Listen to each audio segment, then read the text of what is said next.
Welcome to Y.MGMT MBA. So in our previous class, we have completed meaning of working capital and nature of working capital. तो हम लोग अपने last class में meaning और nature of working capital हमने पढ़ा था. आज की क्लास में हम लोग scope of working capital and types of working capital हम लोग पढ़ेंगे. So let's start. Basically scope of working capital होता क्या है? तो यहाँ पे हम लोग ये भी कह सकते हैं कि स्कोप ऑफ वर्किंग कैपिटल का मतलब क्या होता है. बेसिकली हम लोग यहाँ पे ये पढ़ेंगे कि हमारी वर्किंग कैपिटल जो हम लोग अपने कंपनी में या फिर अपने बिजनेस में मेंटेन करते हैं, जो हमारे डे टू डे एक्सपेंसेस के लिए जो कैपिटल हम लोग मेंटेन करते हैं, वो होता है हमारी वर्किंग कैपिटल. और यहाँ पे जो स्कोप दिया है, ये हम लोग ये भी कह सकते हैं कि यहाँ पे इंपॉर्टेंस ऑफ वर्किंग कैपिटल आज हम लोग पढ़ेंगे. ठीक है, स्कोप और importance of working capital. So first point मैंने यहाँ पे दिया है मैनेजमेंट ऑफ करंट एसेट. ठीक. तो मैनेजमेंट ऑफ करंट एसेट का मतलब क्या हुआ? अब करंट एसेट का मतलब आप लोग ये चीज़ समझ सकते हैं कि जो लेस देन 1 ईयर वाला हो. ठीक है, करंट एसेट क्या हो? जो लेस देन 1 ईयर में उसको इन कैश हम लोग करा लें.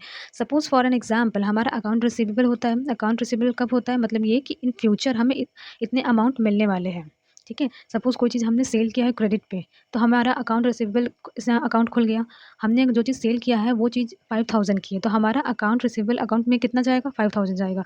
अब इसका ये है कि हमें ये पैसे जो है फ्यूचर में मिलेंगे. तो इसी वजह से जो पैसे मतलब कि जो पैसे हमें इन फ्यूचर मिलेंगे, जैसे हमने परचेज़ किया है क्रेडिट पे और सेल किया है क्रेडिट पे, तो ऐसे केस में हमारे account receivable and accounts payable account खुलते हैं. तो यहाँ पे जो भी पेमेंट फ्यूचर में होता है या फिर जो भी रिसीव में फ्यूचर में होता है, तो इस ये क्या होता है हमारा, ये चीज़ जो होता है ये पूरा करंट एसेट में आता है. ठीक है, और करंट एसेट में कब क्यों आता है ये चीज़? क्योंकि कोई भी चीज़ क्रेडिट पे आप सेल कर रहे हैं या फिर क्रेडिट पे परचेज कर रहे हैं, तो क्रेडिट पीरियड जो होता है वो कोई भी मतलब कंपनी 1 साल से ज़्यादा का तो देगी नहीं. मतलब मिनिमम ज़्यादातर ये चांसेस रहते हैं कि वो 1 साल से अंदर तक का ही होता है. जैसे आप ये चीज़ बोल सकते हैं ना कि शॉर्ट टर्म होता है ये चीज़. शॉर्ट टर्म में क्या आता है? जो 1 साल से कम का होता है. तो इसको हम लोग क्या कर सकते हैं, जैसे ये अकाउंट रिसीवेबल जो होता है ये हमारा करंट एसेट में आता है. अकाउंट्स पेबल हमारा किस में आता है? करंट लायबिलिटीज़ में आता है. ठीक है, तो यहाँ पे ये कहा गया है कि फर्स्ट क्या है हमारा? Cash and cash equivalent. Cash and cash equivalent में ये लिखा है ensuring there is enough cash on hand to meet daily expenses and unforeseen contingencies. यहाँ पर ये कहा गया है कि अगर हम अपने वर्किंग कैपिटल को मेंटेन करके रखें, तो हमारे जो कैश एंड कैश इक्विवेलेंट्स जो होते हैं, मतलब कि कैश या फिर कोई भी ऐसी चीज़ जो हमारी कैश के इक्वल है. Suppose for an example account receivable, accounts payable और टेबल सिक्योरिटीज़. तो ये सब चीज़ें हमारे क्या होते हैं? कैश इक्विवेलेंट्स होते हैं. ये सब ऐसी चीज़ें होती हैं जो हम बहुत शॉर्ट पीरियड में, बहुत कम समय में हम लोग इनको इनकैश कर सकते हैं. मार्केटेबल सिक्योरिटीज़ है, अकाउंट रिसीवेबल है, अकाउंट्स पेबल है. तो यहाँ पे ये कहा जाता है कि वर्किंग कैपिटल को अगर हम लोग मेंटेन करके रखते हैं, तो हमारी कैश ऑन हैंड जो है हमारा वो अच्छे से मेंटेन रहेगा. और अपनी कैश ऑन हैंड अगर आप अच्छे से मेंटेन करके रखें, तो हमारी जो डेली एक्सपेंसेस रहेगी हमारे ऑर्गेनाइजेशन की, तो वो हम लोग बहुत अच्छे तरीके से मीट कर सकते हैं. एज़ वेल एज़ हमारी जो अनफोर्सीन कंटिजेंसीज़ है, मतलब ये कि कोई भी ऐसी चीज़ जो इन फ्यूचर क्रिएट हो जाए, जैसे कोई भी ऐसी चीज़ जो इन फ्यूचर घट जाए, जैसे कोई घटना घट जाए, या फिर मान लीजिए कि किसी एम्प्लॉय का एक्सीडेंट ही हो जाता है, या फिर कोई अगर वर्कर है उनका एक्सीडेंट हो जाता है, तो कोई भी ऐसी ऐसे अनफोर्सीन कंटिजेंसीज़ जो है, जैसे कि अचानक से किसी चीज़ की प्राइस बढ़ गई या फिर डिमांड खत्म हो गई, तो इन सब चीज़ों को मैनेज करने के लिए आप अगर वर्किंग कैपिटल अगर अपनी कंपनी में मेंटेन करके रखते हैं, तो यहाँ पे ये अच्छा रहेगा. सेकंड है हमारा अकाउंट रिसीवेबल.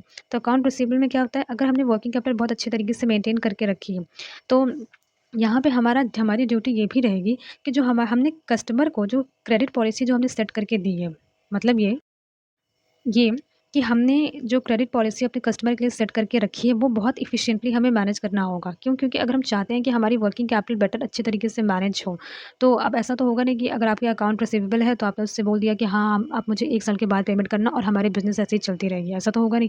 जो चीज़ अगर आप कोई चीज़ सेल कर रहे हो, तो उसका पेमेंट भी आपको टाइमली मिले, ये भी ज़रूरी है. तो इसी वजह से यहाँ पे ये कहा जा रहा है कि क्रेडिट पॉलिसी जो आप सेट कर रहे हैं ना, वो बहुत एफिशिएंट मैनर में आपको सेट करना है. ना बहुत ज़्यादा दिन का टाइम आपको देना है, ना ही बहुत कम दिन का टाइम देना है. और इस बात को भी आपको इंश्योर करना है कि जो भी आप कलेक्शन कर रहे हैं, वो बहुत टाइमली कलेक्शन आप कर लें. मतलब वही मतलब कि आपको बहुत ज़्यादा दिन का टाइम नहीं देना है. ठीक है? क्यों ऐसा करना है? क्योंकि अगर आप ये चीज़ मेंटेन करके रखेंगे अपनी क्रेडिट पॉलिसी कि आपको कितने दिन में आपको पेमेंट करना है और कितने दिन में पेमेंट आपको लेना है. ठीक है? तो उससे क्या होगा कि आपकी जो कैश फ्लो रहेगी, मतलब कैश इनफ्लो और कैश आउटफ्लो दोनों प्रॉपर मेंटेन रहेगी. और इससे क्या होगा कि जो आपके ऑपरेशंस हो रहे हैं, वो भी कभी रुकेंगे नहीं, कभी बंद नहीं होंगे, कभी स्लो नहीं होंगे. ठीक है? तो ये आपके ऑर्गेनाइजेशन के लिए भी अच्छा रहेगा. कैश फ्लो जो रहेगा वो कैश फ्लो मैनेजमेंट बहुत बेटर तरीके से होगा. थर्ड है हमारा क्या? यहाँ इन्वेंट्री मैनेजमेंट. इन्वेंट्री मैनेजमेंट का मतलब क्या होता है? ये वर्किंग कैपिटल हमारी क्यों इसका क्या स्कोप है, क्यों ज़रूरी है? देखिए, हमें क्या करना है कि हमारे कस्टमर के डिमांड के अकॉर्डिंग हमें कम से कम इतना इन्वेंट्री मैनेज करके रखना है कि हमारी जो कस्टमर की डिमांड है, हम लोग उसको पूरा कर सकें। अच्छा, इसमें भी क्या होता है कि जैसे कि आपने जेआईटी या ईओक्यू आपने ये चीज़ पढ़ा होगा, मतलब कि जस्ट इन टाइम और इकोनॉमिक ऑर्डर क्वांटिटी। इसमें ये कहा जा रहा है, जैसे सपोज़ कस्टमर ने किसी चीज़ की डिमांड की, ठीक है? अगर कस्टमर की मार्केट से डिमांड आ रही है कि 500 प्रोडक्ट आपको बना के देने हैं, मान लीजिए 500 पेन बना के देने हैं, ठीक है? मार्केट में सप्लाई करना है। तो इसी के अकॉर्डिंग आपको रॉ मटेरियल्स भी एक्यूमुलेट करने हैं, मतलब कि उसी हिसाब से आपको पेन के लिए आपको कैप्स चाहिए, रबर चाहिए, इंक चाहिए, उसी के हिसाब से। क्यों ऐसा करना है? ताकि होल्डिंग कॉस्ट मिनिमाइज़ हो सके। यहाँ तक एज़ वेल एज़ जो स्टॉक आउट्स है, मतलब कि स्टॉक कम ना पड़े, ठीक है? और ओवर स्टॉक वाली भी सिचुएशन ना आए। मतलब ये कि इन्वेंट्री आपको इतनी मैनेज करके चलनी है जितना मार्केट को आपको लगता है कि फ्यूचर में मार्केट में इतना डिमांड हो सकता है, उस हिसाब से। क्यों? क्योंकि बहुत ज़्यादा आपकी कॉस्ट जो है, जो वेयर हाउसिंग कॉस्ट होती है, होल्डिंग कॉस्ट होती है, या फिर हम लोग आप लोग स्टोरेज कॉस्ट भी बोल सकते हैं, वो भी ज़्यादा इंक्रीज़ ना हो, as well as stock out या फिर ओवर स्टॉक वाली सिचुएशन भी क्रिएट ना हो। ना ही ऐसा हो कि मार्केट में डिमांड है पर आपके पास वो इन्वेंट्री नहीं मैनेज है आपकी। या फिर ऐसा भी नहीं कि मार्केट में डिमांड कम है और इन्वेंट्री में आपके बहुत सारे प्रोडक्ट्स बचे हैं, बहुत सारे गुड्स वहाँ पे स्टोर, ऐसा भी नहीं होना चाहिए। तो वर्किंग कैपिटल का मतलब कि यहाँ पे जो 3 पॉइंट्स मैंने बताए हैं, मैं आपको ये कवर करा देती हूँ। देखिए, पहला यहाँ पे कैश एंड कैश इक्विवेलेंट है, मतलब ये कि आपके पास अगर वर्किंग कैपिटल है तो आप डे टू डे एक्सपेंसेस को बहुत ईज़िली मीट कर सकते हो। एज़ वेल एज़ अपने अकाउंट रिसीवेबल की जो क्रेडिट पॉलिसी है, अगर आप वो बेटर तरीके से बहुत एफिशिएंट मैनर में अगर आप सेट करते हैं उसको, तो यहाँ पे आपके जो भी पेमेंट्स होंगे बहुत ईज़िली और बहुत टाइमली कलेक्शन उसका होगा, ठीक है? टाइमली कलेक्शन होगा तो क्या होगा, कैश इनफ्लो और कैश आउटफ्लो बहुत बेटर तरीके से आप मैनेज कर सकते हैं। थर्ड हमने पढ़ा इन्वेंट्री मैनेजमेंट। अब कस्टमर की डिमांड के अकॉर्डिंग कम से कम आपको इतनी इन्वेंट्री मेंटेन करके रखनी है कि कस्टमर की डिमांड, जो भी मार्केट की डिमांड आ रही है, उसको आप पूरा कर सकें। तो हमने 3 यहाँ पे पढ़ा। और फोर्थ हमारा क्या है, मार्केटेबल सिक्योरिटीज़।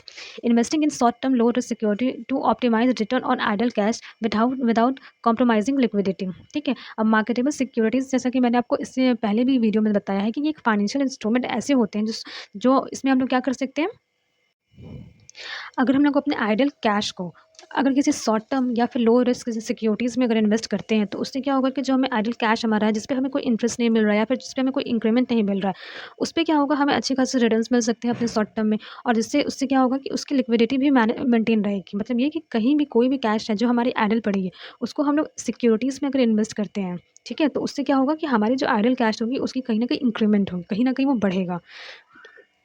ठीक, सेकंड हमारा क्या है, जैसे कि फर्स्ट हमने कवर किया मैनेजमेंट ऑफ करंट एसेट, तो सेकंड हमारा है मैनेजमेंट ऑफ करंट लायबिलिटीज़। अब करंट लायबिलिटीज़ क्या होती हैं? करंट लायबिलिटीज़ हमारी वो लायबिलिटीज़ होती हैं जो या तो 1 साल के अंदर है उसको उसकी रिकवरी हो जाए, या फिर 1 साल तक उसकी रिकवरी हो। 1 साल के बाद नहीं हो सकती है। तो करंट लायबिलिटीज़ मिनिमम 1 साल का पीरियड होता है उसको, उस लायबिलिटीज़ को पे करने के लिए, ठीक है? तो यहाँ पे अकाउंट्स पेबल, जैसे फर्स्ट पॉइंट यहाँ पे अकाउंट्स पेबल का दिया है, तो हमारी इसमें क्या होती है, strategically managing payment terms with supplier to optimize cash flow while maintaining good supplier relationship. देखिए, आप क्या कर सकते हैं, अगर अपने सप्लायर से अच्छे खासे आपके रिलेशन हैं, ठीक है? तो आप क्या कर सकते हैं, जो कैश फ्लो है, मतलब कि कहने का मतलब ये है कि आपने कोई रॉ मटेरियल है, क्रेडिट पे उसको लिया, ठीक है? अब आपको इसकी पेमेंट करनी है। उन्होंने क्या किया है, जैसे उन्होंने अकाउंट रिसीवेबल अकाउंट खोला है, आपने क्या किया, अकाउंट्स पेबल अकाउंट खोला है। तो आपकी भी ये रिस्पॉन्सिबिलिटी बनती है कि उनका जो पेमेंट है रॉ मटेरियल का, उसको वो टाइमली आप करें, ठीक है? टाइमली उसकी क्या करें, आप पेमेंट करें। तो तो अगर आप पेमेंट टाइमली कर रहे हैं, स्ट्रैटेजिकली आपने मैनेज की है अपने सप्लायर के साथ मिलकर कि आपको किस तरीके से पेमेंट करना है, कब करना है, तो इससे क्या होगा कि आपके जो रिलेशनशिप भी रहेंगे बहुत अच्छे से मेंटेन रहेंगे। मतलब मेरा कहने का मतलब ये है कि जितना बेटर आप ये सोचते हैं कि अकाउंट रिसीवेबल को क्लोज़ करने के लिए इस अकाउंट को आप क्रेडिट पीरियड कितना सामने वाले को दे रहे हैं, ठीक है? उस हिसाब से ही आप क्रेडिट पीरियड अपने खुद का भी डिसाइड कर सकते हैं कि हम सामने वाले से कितना टाइम ले उसके पेमेंट करने के लिए। मतलब अकाउंट पेबल्स अकाउंट अगर आपको क्लोज़ करना है, अगर आप किसी अगर आप ये एक्सपेक्ट करते हो कि सामने वाला टाइमली आपको पैसे दे दे, तो सामने वाला भी तो आपसे ये एक्सपेक्ट करेगा ना कि आप भी उनको टाइमली पैसे दे दो।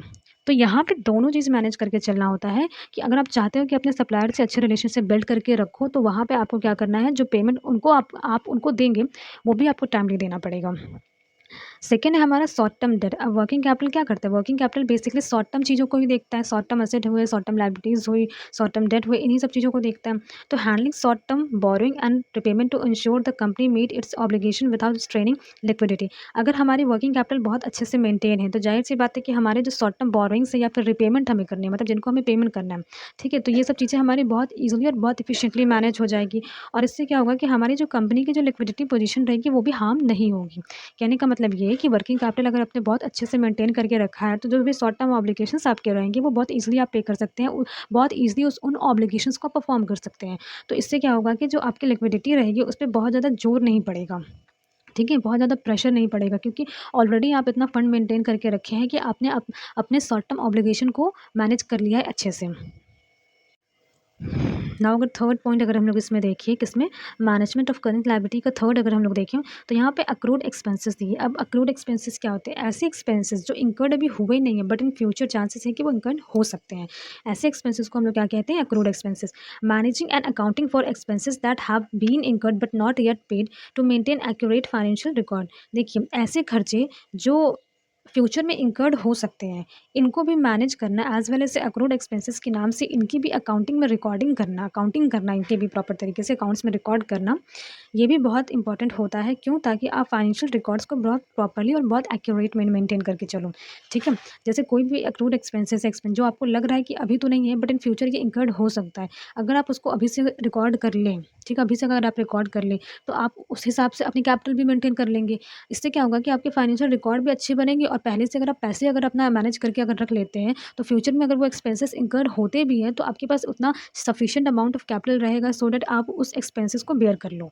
ठीक। तो हमने हमारा जो सेकंड पॉइंट था, मैनेजमेंट ऑफ करंट लायबिलिटीज़ में हमने 3 कवर किया। क्या? अकाउंट्स पेबल, जिसमें हमें ये चीज़ ध्यान रखना है कि अगर हमने अकाउंट रिसीवेबल का सोचा है कि हम अपने क्रेडिट पीरियड 2 मंथ का अपने कस्टमर को देते हैं, तो हमें इस बात का भी ध्यान रखना है कि हमें जिनको पेमेंट करना है, उनको भी हम टाइम पे करें। सेकंड हमारा short term date. Short term date का मतलब क्या हुआ कि working capital basically short term चीज़ों को ही ध्यान रखती है। तो करंट एसेट है, जैसे कि वर्किंग कैपिटल का फॉर्मूला क्या है?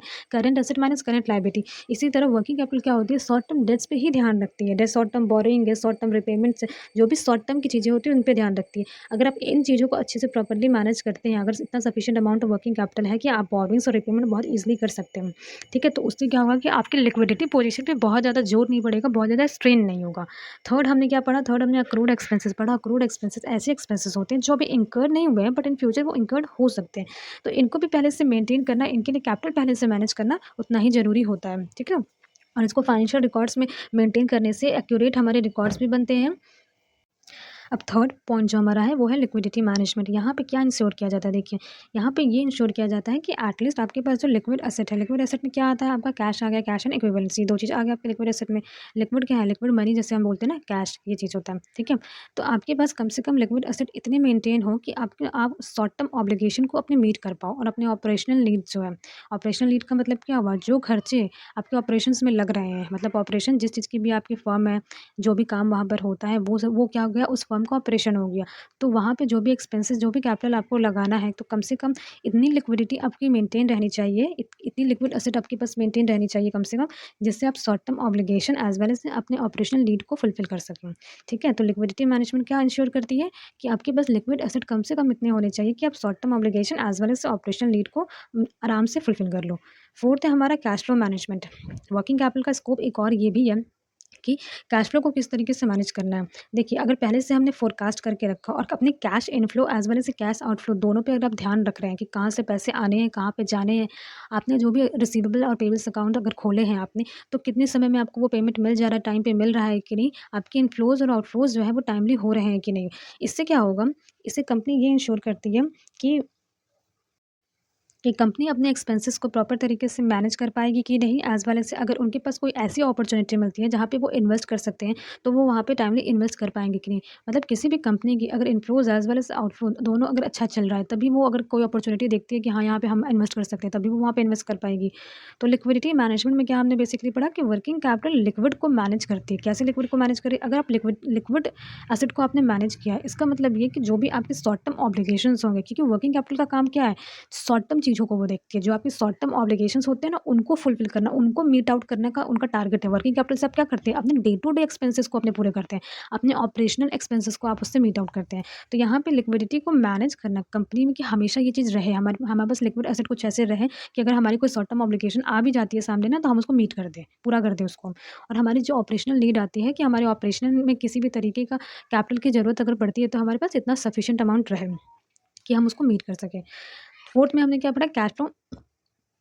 कैश फ्लो मैनेजमेंट हमने पढ़ा यहाँ पे। तो यहाँ पे क्या चीज़ था कि forecasting and monitoring cash inflows and outflow. अगर हम लोग कैश इनफ्लो और आउटफ्लो को बहुत अच्छे तरीके से फोरकास्ट करेंगे, हमें पता चलेगा कि कहाँ से फ्यूचर में हमें कैश इनफ्लो हो सकता है, कहाँ से फ्यूचर में कैश आउटफ्लो हो सकता है। इनफैक्ट जो भी हमारे रिसीवेबल्स हैं और पेबल्स हैं, उनको कितने बेटर तरीके से हम लोग रिकवर कर पा रहे हैं या फिर पेमेंट कर पा रहे हैं, सो दैट कि अगर हमारी इनफ्लो अच्छी रहेगी, आउटफ्लो अच्छी रहेगी। फोरकास्ट जब कर रहे हैं तब भी हमें ये पता चल रहा है कि हाँ, अगर हम लोग यहाँ पे इन्वेस्ट कर रहे हैं तो हमें यहाँ से रिटर्न बहुत अच्छे मिलेंगे। तो इससे क्या होगा कि अगर आपकी वर्किंग कैपिटल मेंटेन रहेगी तभी तो आप ये सब चीज़ें भी कर पाएँगे। ठीक? इसमें अब फिफ्थ पॉइंट हम लोग देखते हैं। फिफ्थ क्या है? Financial planning and forecasting. अब देखिए, वर्किंग कैपिटल के लिए हम लोग को financial planning as well as forecasting की भी बहुत ज़रूरत है। क्यों ज़रूरत है? देखिए, अगर हम लोग conducting short term financial planning, अगर शॉर्ट टर्म फाइनेंशियल प्लानिंग हम लोग कर रहे हैं या फिर फोरकास्टिंग कर रहे हैं, क्या पता लगाने के लिए कि इन फ्यूचर हमें वर्किंग कैपिटल की कितनी नीड हो सकती है। ठीक है? कैसे पता लगाएँगे? अपने सेल्स के बेसिस पे, अपने एक्सपेंसेस के बेसिस पे, एज़ वेल एज़ मार्केट के कंडीशन पे। मतलब ये कि हमारे खर्चे किस हिसाब से हो रहे हैं, हमारी सेल्स कितनी हो रही है, हमारी मार्केट कंडीशन क्या चल रही है। मतलब ये कि मार्केट में देखा जाए कि आपकी प्रोडक्ट की डिमांड बहुत ज़्यादा है। ठीक है? तो आपकी ज़ाहिर-सी बात है, आपकी सेल्स इंक्रीज़ होगी, ठीक है? सेल्स इंक्रीज़ होगी, आपकी एक्सपेंसेस भी बढ़ेंगे। क्यों? क्योंकि आप जैसे-जैसे डिमांड बढ़ेगा, वैसे-वैसे आप क्या चाहोगे कि आप इन्वेंट्री मेंटेन करके रखना शुरू करोगे। आप उतने गुड्स मैन्युफैक्चर करना शुरू करोगे, तो आपके खर्चे भी बढ़ेंगे। ठीक है? तो यहाँ पे क्या होता है कि अगर शॉर्ट टर्म फाइनेंशियल प्लानिंग कर रहे हैं या फिर फोरकास्टिंग कर रहे हैं ना, ये चेक करने के लिए कि इन फ्यूचर आपको वर्किंग कैपिटल की कितनी नीड पड़ सकती है। तो ये चीज़ भी बहुत एक इम्पॉर्टेंट चीज़ होता है कि आप फोरकास्ट करके ये पता करें कि इन फ्यूचर आपको वर्किंग कैपिटल की कितनी नीड है। और ये चीज़ कैसे पता करेंगे, ये चीज़ भी मैंने आपको बताया कि आपकी सेल किस हिसाब से हो रही है, day to day business life में आपके क्या खर्चे हो रहे हैं। जैसे आप ऑपरेशन भी कर रहे हो ना, तो हर दिन के क्या खर्चे आपके आ रहे हैं। तो अब अगर आपकी डिमांड प्रोडक्ट की ज़्यादा है, तो इसका मतलब कि आप मैन्युफैक्चरिंग भी ज़्यादा करेंगे, और मैन्युफैक्चरिंग ज़्यादा करेंगे तो उसके लिए रॉ मटेरियल्स भी ज़्यादा खरीदेंगे, तो ये भी एक तरीके का एक्सपेंस ही है। तो यहाँ पे वही चीज़ बोला गया है कि अगर आप फोरकास्ट करते हैं और बेटर तरीके से पूरी प्लानिंग अगर करके, आप फाइनेंशियल प्लानिंग करके अगर आप चलते हैं, तो यहाँ पे आपको ये पता चल जाएगा कि इन फ्यूचर आपकी कैपिटल की नीड क्या है। अब हमने जो यहाँ पे सेकंड टॉपिक लिया है, वो हमारा क्या था? फर्स्ट हमारा था स्कोप ऑफ वर्किंग कैपिटल, और सेकंड क्या है हमारा? Types of working capital. तो यहाँ पे मैं आपको टाइप्स ऑफ वर्किंग कैपिटल भी कवर करा रही हूँ। तो यहाँ पे देखिए, फर्स्ट टाइप क्या है? Gross working capital. अब ग्रॉस वर्किंग कैपिटल क्या होता है? यहाँ इसमें ये इंक्लूड करते हैं अपने अंदर सिर्फ टोटल करंट असेट्स को। ठीक है? Total current asset of a company, वो असेट, करंट असेट आप सभी से समझ ही सकते हैं, जो 1 साल से कम का होता है। एज़ वेल एज़ जिसको हम लोग बहुत ईज़िली, बहुत कम समय में अपने कैश में क्या करें? कन्वर्ट कर सकते हैं। उसको कैश में हम लोग कन्वर्ट कर सकते हैं। या फिर शॉर्ट टर्म ऑब्लिगेशन को पूरा करने के लिए, उसको मीट आउट करने के लिए, जो शॉर्ट टर्म ऑब्लिगेशन क्या होता है? जो 1 साल से अंदर तक का होता है, 1 साल के अंदर तक का होता है। ठीक है? या फिर 1 साल का होता है। उस ऑब्लिगेशन को हम लोग मीट कर सकें। तो इसमें क्या होता है? Gross working capital refers to the total current asset of a company. These are assets that are expected to be converted into cash और used up within 1 year to meet short term obligation. Gross working capital क्या होता है? Gross working capital होता है क्या? Total current asset. ठीक है? वो करंट असेट जिसको हम लोग बहुत ईज़िली कैश में या तो कन्वर्ट करते हैं, या फिर उससे हम लोग अपने शॉर्ट टर्म ऑब्लिगेशन को मीट आउट करें। ठीक है? यहाँ पे बस टोटल करंट असेट आता है, टोटल करंट लायबिलिटीज़ नहीं आता है, वो नेट वर्किंग कैपिटल में आता है। ठीक है? तो यहाँ पे कुछ पॉइंट्स हैं जो ये इंक्लूड करता है। तो देखिए, तो ये जो करंट असेट होता है ना, इसमें क्या-क्या चीज़ें आती हैं? जैसे कैश एंड कैश इक्विवेलेंट। तो कैश तो आप देख ही रहे हैं कि ये कैश के फॉर्म में है, लिक्विड फॉर्म में है। कैश इक्विवेलेंट्स, मैंने आपको ये चीज़ बताया है कि जो चीज़ हम लोग बहुत शॉर्ट टर्म में, बहुत कम समय में, जिसको हम लोग मनी के टर्म्स में कन्वर्ट कर सकें, कैश के टर्म्स में जिसको कन्वर्ट कर सकें, उसको कैश इक्विवेलेंट बोलते हैं। क्यों? कैश इक्विवेलेंट का मतलब समझिए, इक्विवेलेंट का जो ये वर्ड है ना, कि इक्वल से निकल कर आया है, जो कैश के बराबर हो। इसका मतलब ये है जो कैश के बराबर हो। ठीक है? जिसको हम लोग कन्वर्ट करें तो उसके बदले हमें अच्छा खासा उसकी कीमत हमें मिल जाए। सेकंड है हमारा अकाउंट रिसीवेबल। ये भी क्या होता है? हमारा करंट असेट असेट में आता है। अब ये सब चीज़ें, ये सारे टर्म्स मैंने आपको बहुत अच्छे से क्लियर करा दिए हैं। इन्वेंट्री क्या होती है? वो स्टॉक जो आपके वेयरहाउस में मेंटेन है, बट वो अभी सेल हुए नहीं है, उनको सेल करने हैं, वो आपकी इन्वेंट्री हो गई। शॉर्ट टर्म इन्वेस्टमेंट क्या होता है? ये 1 साल तक का होता है, या तो 1 साल या 1 साल से कम का होता है। ठीक है? शॉर्ट टर्म इन्वेस्टमेंट क्या होता है? या 1 साल के अंदर तक का बस ये होता है। तो यहाँ पे क्या होता है? ग्रॉस वर्किंग कैपिटल में बेसिकली हमने ये पढ़ा कि gross working capital is refer to total current asset of a company. किसी भी कंपनी की जो टोटल करंट असेट होती है, जिसको हम लोग बहुत ईज़िली कैश में कन्वर्ट कर सकते हैं, या फिर उससे हम लोग क्या कर सकते हैं? अपने शॉर्ट टर्म ऑब्लिगेशन को पे आउट कर सकते हैं। तो वो हमारी होती है ग्रॉस वर्किंग कैपिटल। सेकंड हमारा क्या है? सेकंड है हमारा नेट वर्किंग कैपिटल। अब जैसा कि मैंने आपको ग्रॉस वर्किंग कैपिटल में ये बताया था कि ये यहाँ पे सिर्फ टोटल करंट असेट इंक्लूड होते हैं, बट नेट वर्किंग कैपिटल क्या होता है? It is a difference between current asset and current liability of a company. ये प्योरली डिफरेंस होता है किस चीज़ का? Current asset as well as current liability का जो डिफरेंस आता है ना, वो होता है नेट वर्किंग कैपिटल। ये चीज़ मैंने आपको इसके पहले वाले वीडियो में, जहाँ पे मैंने meaning of working capital and nature of working capital पढ़ाया था, ये वाले टॉपिक मैंने वहाँ पे भी कवर कराई है। ठीक है? और वहाँ पे इन डिटेल मैंने उसको कवर कराया। तो यहाँ पे मैं एकदम सिंपल सा मैं ये चीज़ समझा देती हूँ कि जो current asset as well as current liability का जो डिफरेंस होता है वो हमारा होता है नेट वर्किंग कैपिटल। जब पॉजिटिव नेट वर्किंग कैपिटल होता है तो यहाँ पे जो हमारे करंट एसेट होते हैं ना वो ज़्यादा होते हैं और जो हमारी करंट लायबिलिटीज़ होती हैं वो कम होती हैं। ठीक है? अगर हमारे पास करंट एसेट ज़्यादा है मतलब ये कि हमारे पास कम से कम इतने एसेट हैं कि हम अपने शॉर्ट टर्म ऑब्लिगेशन को शॉर्ट टर्म लायबिलिटीज़ को मीट आउट कर लें। तो ये हमारी क्या होगी पॉजिटिव नेट वर्किंग कैपिटल होगी। वहीं अगर आप देखें कि नेगेटिव नेट वर्किंग कैपिटल क्या होती है तो नेगेटिव नेट वर्किंग कैपिटल तब कही जाती है जब करंट लायबिलिटीज़ करंट एसेट से ज़्यादा होते हैं, ठीक है? अब आप ये खुद सोचिए कि अगर आपकी लायबिलिटीज़ ज़्यादा हो गई आपकी करंट एसेट से मतलब ये कि आपके पास कैश कम है और आपको देना ज़्यादा है, तो ये तो नेगेटिव सिचुएशन हो गया, ये ऐसा अनफेवरेबल सिचुएशन हो गया ये। तो यहाँ पे क्या होगा अगर नेट वर्किंग कैपिटल अगर नेगेटिव है तो इसका मतलब ये कि जो भी आपके शॉर्ट टर्म ऑब्लिगेशन है आप उनको मीट आउट नहीं कर पाएंगे अपने करंट एसेट से। ठीक है? It is a difference between current asset and current liability of a company. Positive net working capital indicates that the company has enough short term asset to cover its short term liabilities. Negative net working capital indicates that company has not sufficient short term obligation with the current asset. इस यहाँ पे मुझे ये लिखना है कि that the company has not sufficient amount of current asset so that they can meet out short term obligation. Okay, इसको मैं सही करके तब इसको मैं अपलोड कर दूँगी। तो यहाँ पे मैंने आपका ये जो पूरा है, ये कवर करा दिया है। तो यहाँ पे मैंने इसको सही कर दिया, यहाँ पे मैंने लिख दिया है negative net working capital indicates that the company has not sufficient current asset to meet its short term obligation. ठीक है? तो यहाँ पे मैंने फर्स्ट वीडियो में आपको कवर कराई थी meaning of working capital as well as the nature of working capital and second video में मैंने आपको कवर कराई है scope of working capital as well as the types of working capital. यहाँ पे जो मैंने पीपीटी आपको पूरी बना कर दी है, वो पीपीटी पूरी मैंने खुद बनाई है, पहली चीज़ ये और दूसरा यहाँ पे जो मेन पॉइंट्स जो हैं, उसी को बस मैंने जॉट डाउन किया है सो दैट आप बहुत ईज़िली इसको समझ सकते हो और ये सारे जो पॉइंट्स हैं, जो भी मैंने यहाँ कंटेंट डाला है, इसको आप यूज़ कर सकते हैं अपने खुद के प्रेजेंटेशन के लिए एज़ वेल एज़ अपने एग्ज़ाम के लिए। यहाँ पे बहुत सिंपल लैंग्वेज में बहुत अच्छे तरीके से मैंने आपको सब कुछ एलैबोरेट अच्छे से कर दिया है। So thank you for your precious time and please like, share and subscribe.